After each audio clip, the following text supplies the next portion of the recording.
When outside our environment appears cluttered, disorganized, what have you. But quite frankly, after making do for nearly 3 years now, I have nothing but a grateful spirit for the roof over our head. Generally, the instant judgment me and my husband receive, why have so many kids if you don't have enough space for them? See, my perception is judgment comes from a place of not having the experience.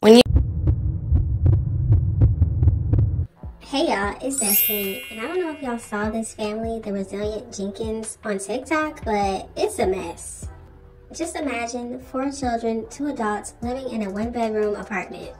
And also imagine the children sleeping out in a living room and you and your husband taking the bedroom.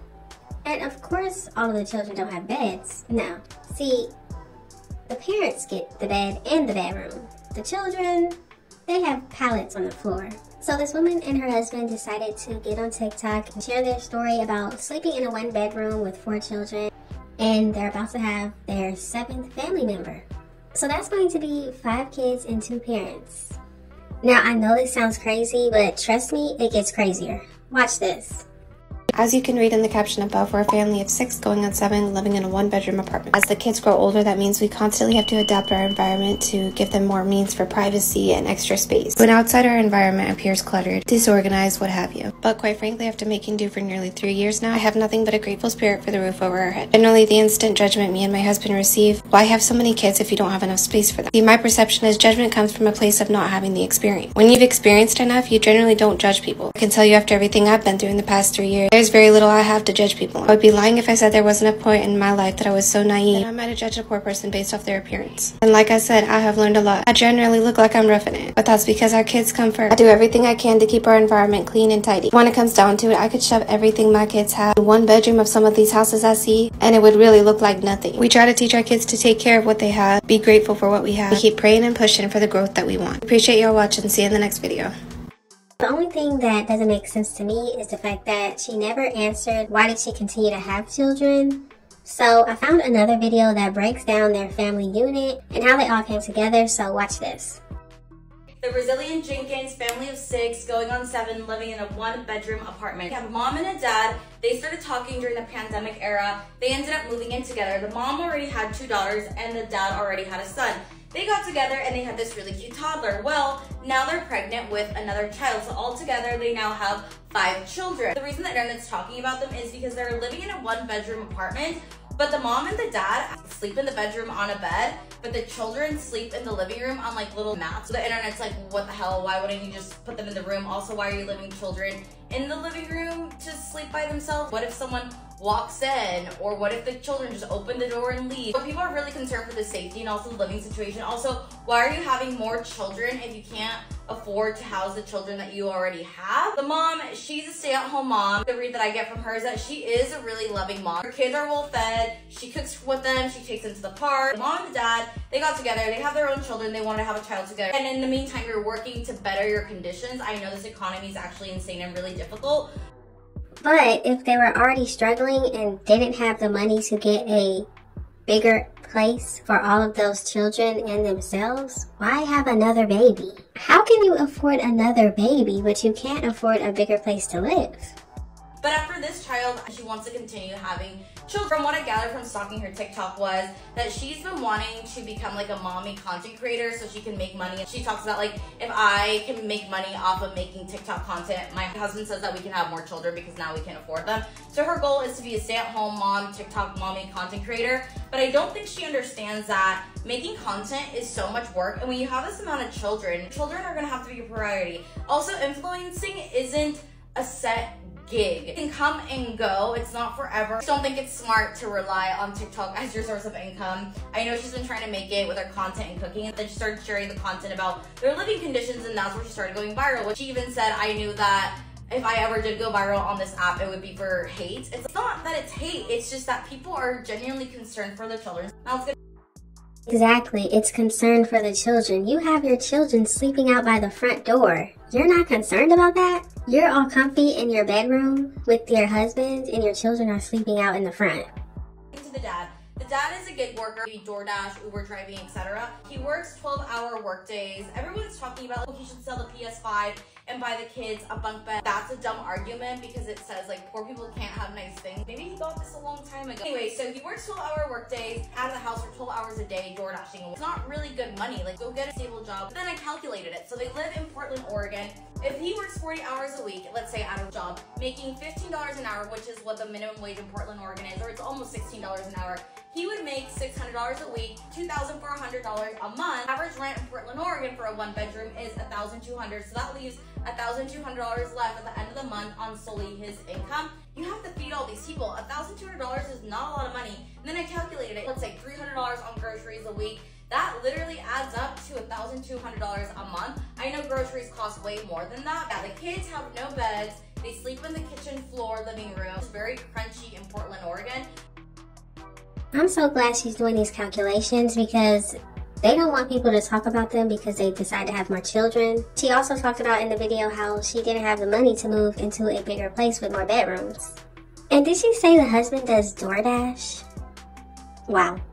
So maybe to them, this makes sense. All around the same age, these kids are gonna hate it when they get older. Do not try to become an influencer as a mommy blogger to use your kids for content. Try to have more for that. Stop using children as content. I don't think she's a terrible person. I think she's a loving mom. She takes care of her kids. She feeds really delusional in the way that they think being an influencer. This will come and go. The app could leave tomorrow. And I do see the issue, like if you do a job, it's still not enough money. Stop having children so the children can go to school and that way you don't have to pay daycare and then you can also work and then you guys can compile your money together, save up for a better living situation. I don't want to post any images, children involved. This is what's going on TikTok today. The Resilient Jenkins one bedroom apartment drama explained. So somebody actually got her on a live stream and started talking about her situation. How is it legal for her to have 4 children and 2 adults in a one bedroom? And this is what she had to say. With regards to your landlord, I don't know what the laws are in your state, but are there rules? Are there rules against the number of people that should be living in a one bedroom apartment? You don't. I can't speak to it because I don't live in the same state as you. Yeah, there is laws, and she's aware of it. Okay, so yeah. They're okay. See, so in that moment, so if there is a law against it, do you think it's still worth it to potentially put your family at risk in that way? That is the bigger question.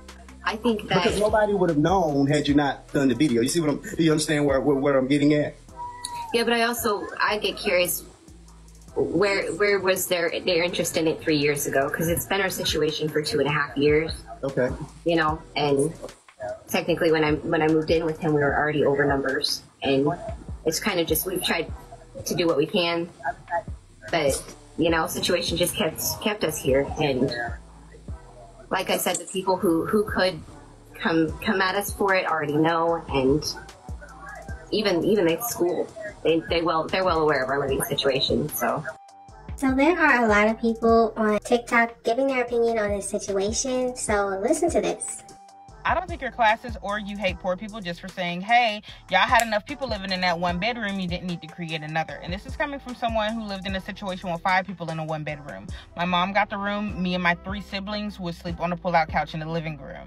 So when I saw the initial video that went viral, I wasn't coming from a place of judgment. I really wanted to know, man, how did they find themselves in this situation? So I scroll all the way down to 2022 when she first started doing content. And when she met this man, she had 2 children, he had 1 child. So they're instant family of 5, and they were living in that same one bedroom apartment. Okay, those 3 babies were sleeping in the living room, and guess what? Her man actively trying to have another baby. I think that's the part that throws people off. It wasn't a oopsie, it wasn't an accident. No, they planned to have this baby, and 9 times out of 10, the one that she's pregnant with now, they planned for that one as well. That's definitely the part that's throwing me off. Why would you plan to have another child when you don't even have enough bedrooms for the ones you already have? But they didn't plan to upgrade their space. That's the part that's frustrating. That's the part that I can't get behind. And I'm actually happy for her that she was able to kind of get this following, and hopefully she seizes this opportunity and makes something of it and makes the best of it and is able to change their financial situation. But I don't know if changing the financial situation is really going to change the living situation, because I've also seen a video where she said their dream is to own a tiny home. And it's like, babes, you got an extra large family. Y'all can't fit in no tiny home. Not right now, at least. Not right now. So I really do hope the best for her and her family. And I've seen people say, well, at least they got a roof over their head. And I really do understand that. But the quality of the roof matters as well. again, this is coming from someone who's been in a situation like that. We've shared homes with my aunts and cousins. I literally slept on a couch all the way up to college. I didn't get my own room until college. And I'm not saying that she needs to have a 4, 5, 6 bedroom home to have her big family, but 2 or 3 bedrooms could help. I'm so glad that people are speaking about the situation that have also been in a similar situation. I feel sad for the children because imagine having to sleep on the floor by the front door while your parents sleep in the bedroom. Anything can happen, and they're right by the kitchen. But y'all have got to let me know what you think about the situation. Trust me, it gets even crazier because this man that you see, the husband, yeah, the son that he has, that's not the only child he has. He has another son, and the mother of that child came out and spoke about what's really going on over there. And of course, he's not paying child support. So if you want to see that video, let me know down in the comment section, and I'll definitely react on that. Just let me know all of your thoughts and opinions in the comment section. Thank y'all so much for watching. Don't forget to like, comment, and subscribe, and I will definitely see you in the next one.